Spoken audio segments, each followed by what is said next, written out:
Before I begin part 4, I just want to say this. I put out 2 series prior to this one. The first one was called Confessions of an Ex-Nubian. The second one was called Fast Money, Women in My Life.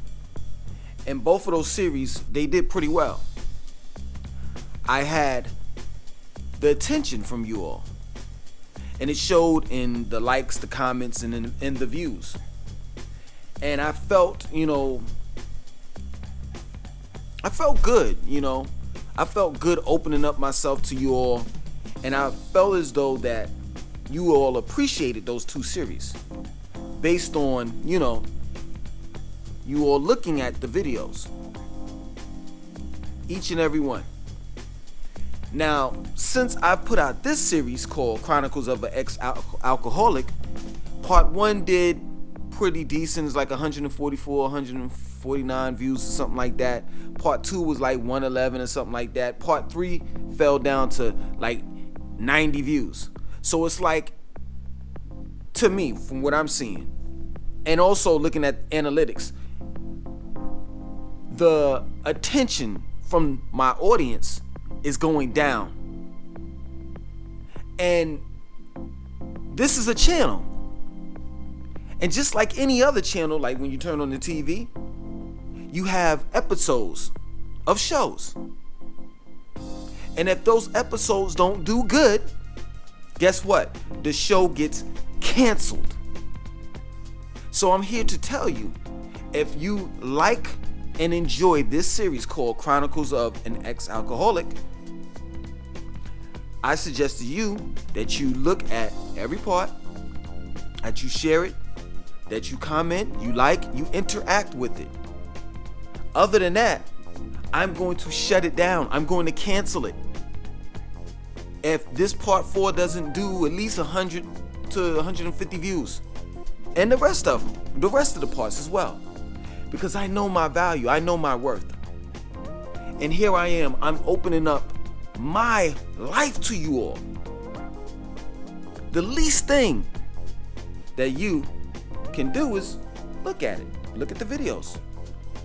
And all of them serve their purpose. It's not like you can look at part 1 and then skip to part 4.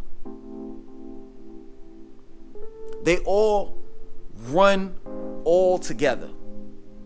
So, if you appreciate and you enjoy this series called Chronicles of an Ex-Alcoholic, I suggest that you look at it. You just overall interact with the videos that I put out for the series. And interaction is liking, commenting, sharing, subscribing, and viewing the video. Alright, let's go. So, I'm losing my mind, It's like,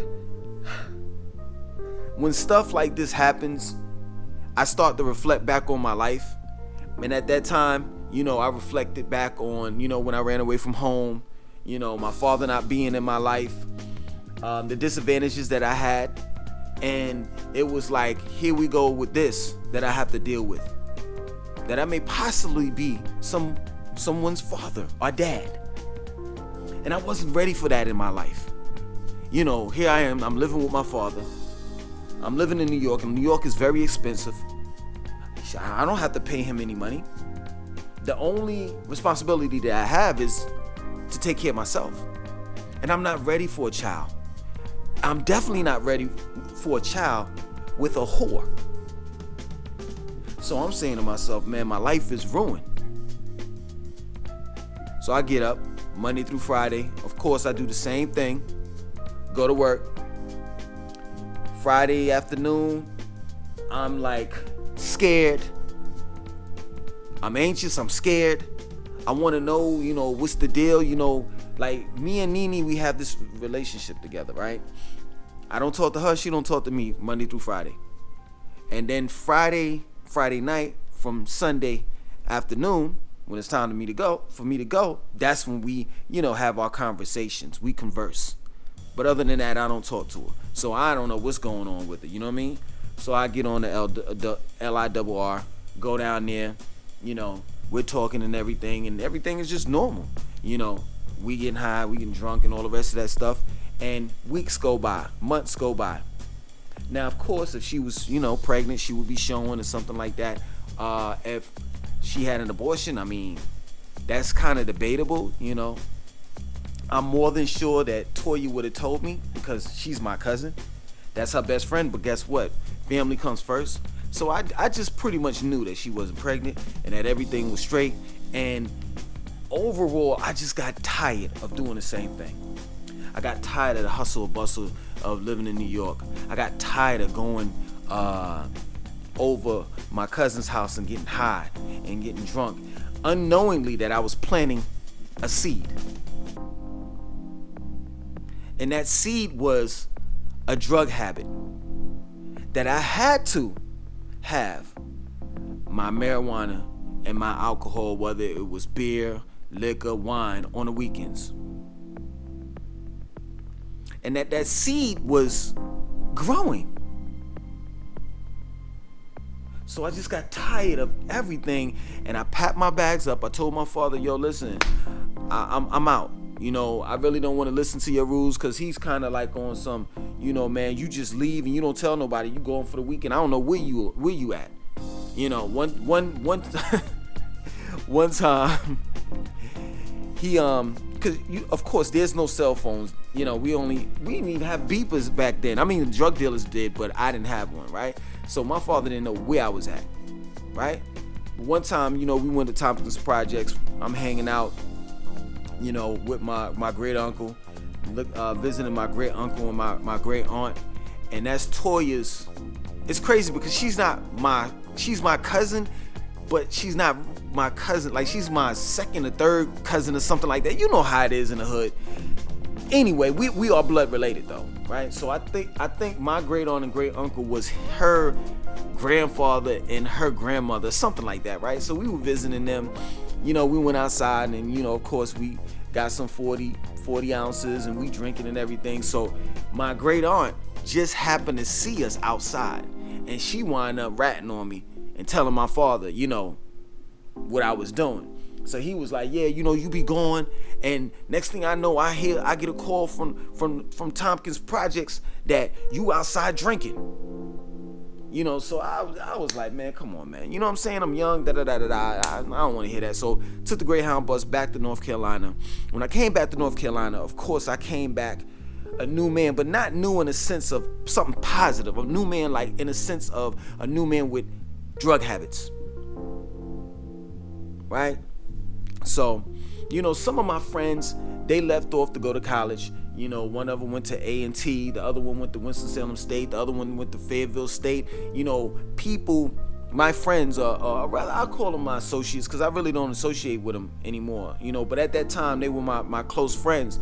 They wind up getting their act together. And of course, they grew up in, a family household. The mother and the father was there, and if the father wasn't there, they had a stepfather that, took the father's place. He was that role model. He was that father figure. So I have friends that went to school and was doing good, and then the other ones, which were the misfits, they just went straight to the workforce. They just got a job, and those were the guys that I was left with. So, I'm coming back, a new dude with drug habits. It's just that plain and simple, and I wound up living with my moms. I got me a little job, and I'm making money. I'm saving a little money. I'm giving my mother some money, because she's a single parent. She's doing all of this by herself. And of course, I'm older. I'm a young adult, and that's what young adults supposed to do. When you're living under your parents' household, specifically your mother, especially if she doesn't have anyone else that's there, to help her. So I get up with the dudes that just are going to work back and forth, like I'm going to work. And we used to go to these college parties all the time, right? So Duke used to have some of the Duke University, mainly white school, used to have some of the best parties. Now, the reason why they had some of the best parties is because the black student union that was in Duke would come together and throw these nice parties. So, I remember one Saturday we outside chilling, and one of the dudes, he never smoked weed or anything like that, right? So of course, you know, I'm fresh out of New York. I'm New York top to bottom, you know what I mean? I got the Scully hat with the brim on it. I got the Bubble Goose vest with the starter hoodie on. I got the baggy jeans. I got the fresh butter Timbs and all of that. The only thing that I'm missing is fronts, right? Anyway, you know, he's like, yeah, you know, I want to try some weed or whatever. So guess what? I did the same thing. I taught him the same way that Toya, my cousin, taught me. So here I am. I planted the seed, and now I'm turning into something. Slowly but surely, I'm turning into an alcoholic. I'm turning into a weed head. And now I'm turning other people out, other dudes out. Pause. And I'm turning them into a weed head and you know, alcoholic as well. So we would do this every weekend, and it trickled into the weekday. And the colleges, what they would do is they would throw like parties off campus, right? And it would be like parties on Thursdays, right? So we used to go there, and every time we would go, guess what? We had to get tore up. And I remember one time, man, I was drinking like 240 ounces back to back, right? And I had some Mad Dog 2020. Never forget it. We was going to this party, man. I was pissed off because I had all new gear on, right? I'm sitting in the back seat, tore up. And next thing you know, we get to the party, right? And it's me and this other two dudes. These other two dudes, right? They like, yo, man, you getting out? I'm like, yeah, just give me a second. So I laid back and I just threw up on myself. And they were like, it's messed up because like now I think about it, like they weren't even no real friends.